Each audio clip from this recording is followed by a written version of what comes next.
Here I am, catering to your needs as well, despite your uninvited presence. A little gratitude wouldn't hurt, I muttered under my breath, trying to keep my composure.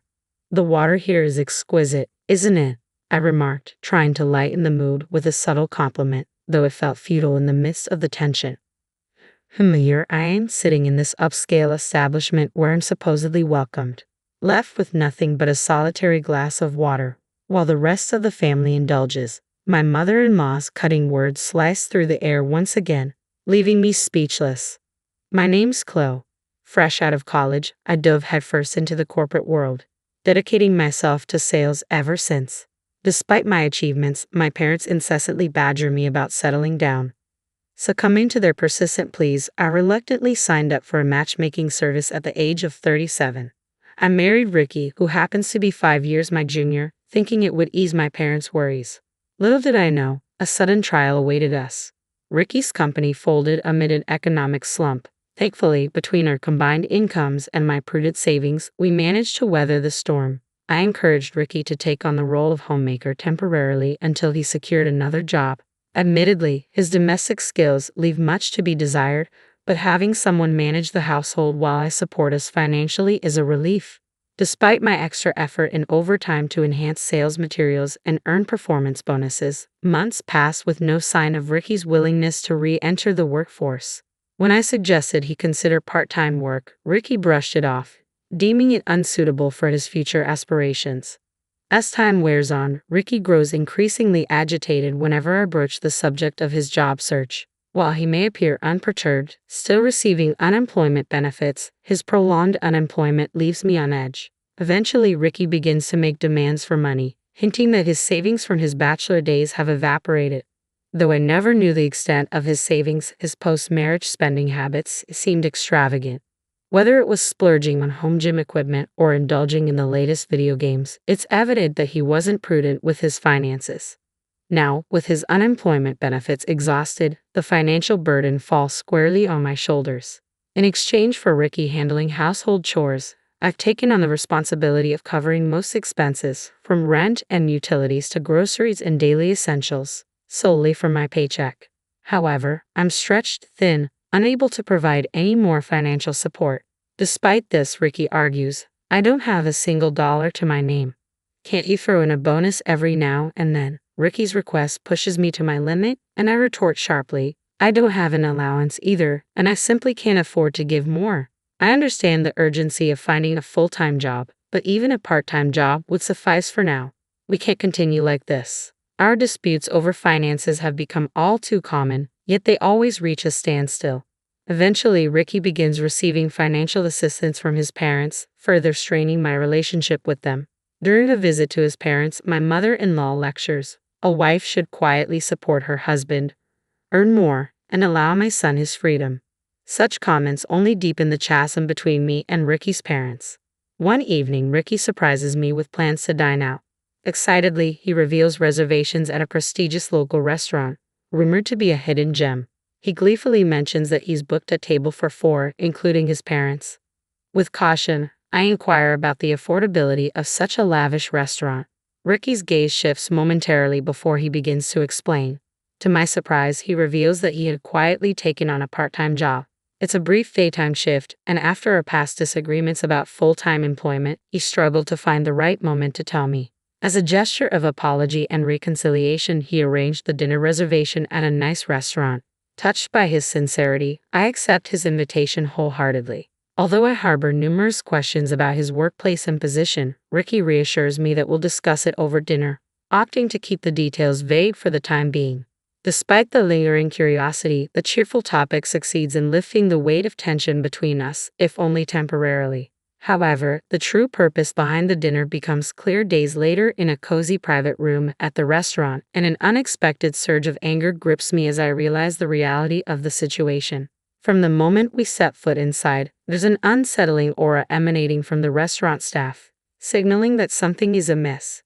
They appeared slightly taken aback by our arrival, exchanging murmurs before my mother-in-law took charge and led the way. Despite any underlying tension, I maintained a polite smile and assured them that everything was all right, urging them to proceed to our designated room.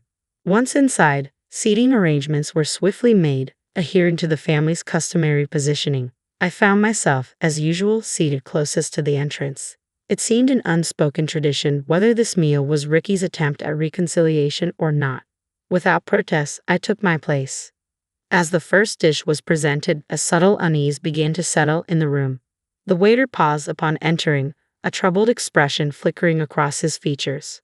My mother-in-law, with an air of grace seldom seen, gestured towards my father-in-law, indicating his place first, followed by herself, then our son. "I can hardly wait to see what delights await us," I remarked, a sense of relief washing over me. The waiter proceeded to serve each dish in the designated order: father-in-law, mother-in-law, Ricky, and then began to explain each course in detail. It wasn't until they reached Ricky's plate that the realization struck. My meal had yet to be served. Gathering my resolve, I waited until the waiter had finished his explanations before speaking up. "Excuse me." My plate remained conspicuously empty as I sat there, staring at the glass of water placed before me, courtesy of my mother-in-law. Before I could voice my concern, the waiter attempted to intervene, his eyes widening with apparent discomfort. However, my mother-in-law swiftly intercepted, her laughter cutting through the air as she dismissed my predicament. "Oh, Flo, you never fail to astonish with your audacity. A daughter-in-law is but a stranger to the family. Is it not enough that you intrude upon our family dinner uninvited? Now you demand a meal? Water is more than adequate for a woman as impertinent and clueless as you. Besides, this is no ordinary water. It's from a prestigious establishment. You should consider it a privilege." While I had no qualms about abstaining from food to savor the flavors later, this treatment was beyond absurd. As my mother-in-law ushered the waiter towards the exit, she added insult to injury, instructing him to charge an exorbitant $1,000 for the water. "Consider it a steal for the opportunity to drink water in such opulent surroundings," she quipped. "Take your time. We won't be hurried." Rage surged within me, bubbling up from the depths of my being. Glancing at Ricky, I hoped for some form of support, but he remained indifferent, focused solely on his meal. My father-in-law mirrored this indifference, casually sipping his drink as though nothing had happened. It dawned on me that they had orchestrated this scenario from the outset, intending to leave me with the bill. I felt utterly defeated, realizing that Ricky's promise of treating me with his part-time earnings was merely a ploy to draw me into this humiliation. In my frustration, anger seemed futile. "Fine," I relented, my voice heavy with resignation. "I'll cover the cost of the water and depart. Enjoy your family time." With that, I exited the room to settle the bill, the echoes of their coarse laughter trailing behind me into the hallway. The attentive waiter noticed my departure and offered an alternative, mentioning that although the pre-ordered meal couldn't be served, other options were available. Grateful for his consideration, I declined, insisting on only paying for the water before making my swift exit. To my surprise, the waiter informed me that the water was complimentary. With a mixture of relief and indignation, I promptly left the restaurant behind. Witnessing Ricky's behavior today was the final confirmation I needed to proceed with divorce proceedings. His prolonged unemployment, coupled with a lack of effort in job hunting, had strained our relationship to its breaking point. Instead of taking responsibility, he chose to conspire with his parents, shifting the blame onto me when the financial reality hit home. Today's ordeal of humiliation and harassment was the ultimate betrayal, extinguishing any lingering affection I had for him. It was clear that I could no longer endure this marriage.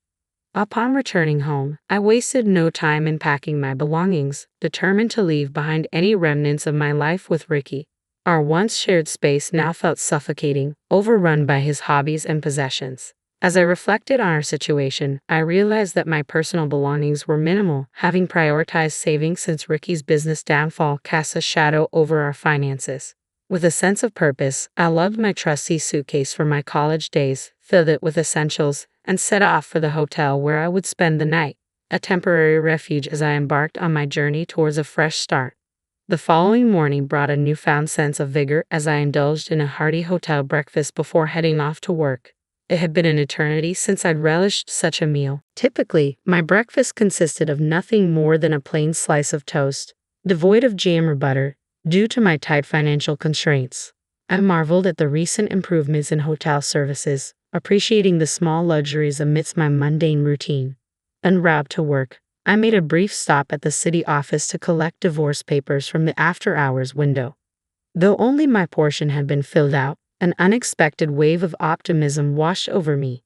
With the decision to divorce now made, it became apparent that I had endured far more unhappiness in this marriage than I had initially realized. Upon arriving at the office and immersing myself in work, I couldn't help but notice a disturbance emanating from the neighboring department. As the clamor drew nearer, gradually encroaching upon our own workspace, I exchanged curious glances with a colleague seated beside me. Before long, the disruption reached our department, accompanied by a familiar voice calling out my name. "Hey Chloe, come out here. You can't just disappear because you didn't come home. Mom and Dad are willing to forgive you if you return and apologize." My heart raced as I stood up, utterly flabbergasted to see Ricky and my in-laws standing at the entrance of my office. Their hostile expressions only intensified upon locking eyes with me, and they wasted no time in making a beeline towards me. My mother-in-law thrust a receipt from the previous night's dinner into my hands. "I explicitly instructed you to pay $1,000 for that water, didn't I? You, the wife of my son, have orchestrated this deceit." Their accusations pierced through the air, disregarding the attention drawn from my colleagues. Ricky and my mother-in-law continued their tirade, their voices echoing through the office, while my father-in-law adopted his customary innocent bystander demeanor, just as he had the day before.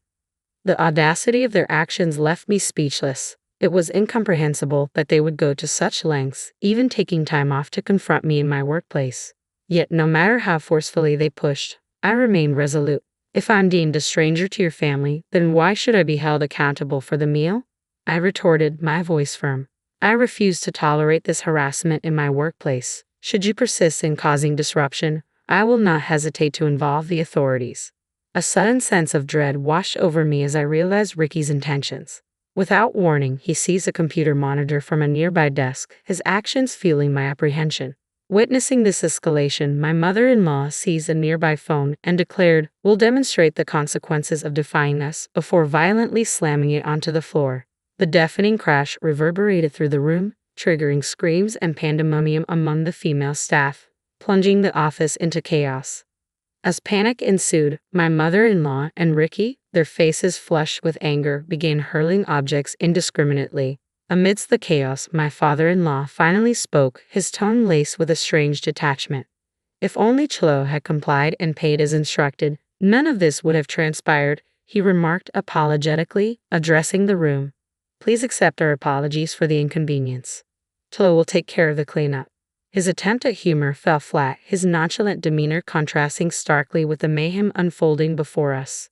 Gradually, people began to distance themselves from him, wary of any interaction. Feeling a surge of urgency, I knew I had to intervene. Amidst the chaos, I raised my voice, imploring Ricky and his cohorts to cease their destructive rampage. Yet, attempting to reason with individuals consumed by rage felt akin to conversing with an impenetrable barrier. Frantically, I reached out to grab Ricky's arm in a bid to make him listen, but before I could even make contact, the situation took a dramatic turn. Suddenly, the room was flooded with the presence of police officers, their arrival signaling a swift end to the turmoil. It appeared that someone from the adjacent department had alerted the authorities upon witnessing the mayhem unfold. Ricky's accusatory glare pierced through the chaos, his enraged voice cutting through the cacophony. "You called the cops," he bellowed before launching a punch towards me. In an instant, 3 officers swiftly intervened, swiftly restraining him and bringing him to the ground. It was a scene straight out of a television drama as they proceeded to arrest him on the spot for assault. Later that day, a surreal convergence occurred at the police station, where the company's CEO, myself, and Ricky's parents found ourselves gathered. The company promptly filed a report detailing the property damage incurred during the chaos. Seeking legal counsel regarding the harassment and tumultuous events, I faced the challenge of substantiating certain claims, particularly regarding the incidents at the restaurant and Ricky's financial negligence. After deliberation with my lawyer, it became apparent that pursuing legal action would be arduous and uncertain. Hence, the decision was made to pursue a settlement. Negotiations became complex once Ricky secured legal representation, but eventually we reached an agreement for a divorce devoid of asset division, coupled with compensation for the emotional distress inflicted by Ricky's workplace violence. Meanwhile, the assault case concluded swiftly, culminating in compensation for the injuries I sustained within 2 months. Regarding the damages incurred by the company, All legal battle seemed futile and potentially detrimental due to the risk of negative publicity. Thus, the company opted for an out-of-court settlement, prioritizing damage control over monetary gain, ultimately agreeing to a substantial settlement sum in lieu of legal action. In the aftermath, Ricky emerged as the sole individual burdened with a criminal record, while he and his parents found themselves saddled with a substantial debt owed to both me and the company. Struggling to fulfill their financial obligations, they resorted to tapping into their retirement funds, leaving them financially destitute. In a last-ditch effort to salvage Ricky's prospects, his parents orchestrated his return home and utilized their connections to secure him a position at another company. However, this newfound opportunity proved short-lived. Unbeknownst to them, Ricky's new employer maintained business ties with my company. Upon learning of Ricky's tumultuous history, exacerbated by rumors circulating about his volatile behavior, the company's CEO swiftly took action to protect their reputation, prompting Ricky to resign from his position.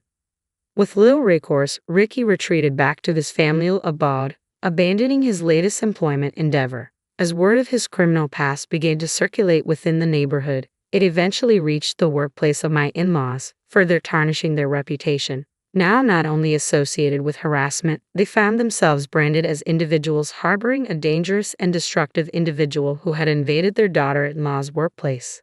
As the story spread from colleagues to higher-ups, the repercussions were swift and severe. Both of my in-laws were terminated from their positions despite being on the cusp of retirement. Facing the grim reality of unemployment, they sought legal assistance in a bid to rectify the situation.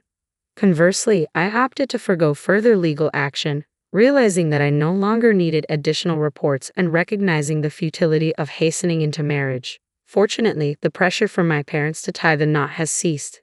It's possible they harbor a sense of remorse over the incident, as they've refrained from broaching the subject altogether. While I empathize with my parents' predicament, I can't help but feel relieved by the newfound freedom from matrimonial expectations. Instead, I've redirected my focus towards making amends and contributing positively to the company I inadvertently troubled. Immersed in new projects, I find myself experiencing the most fulfilling days of my life, embracing this newfound sense of purpose and fulfillment.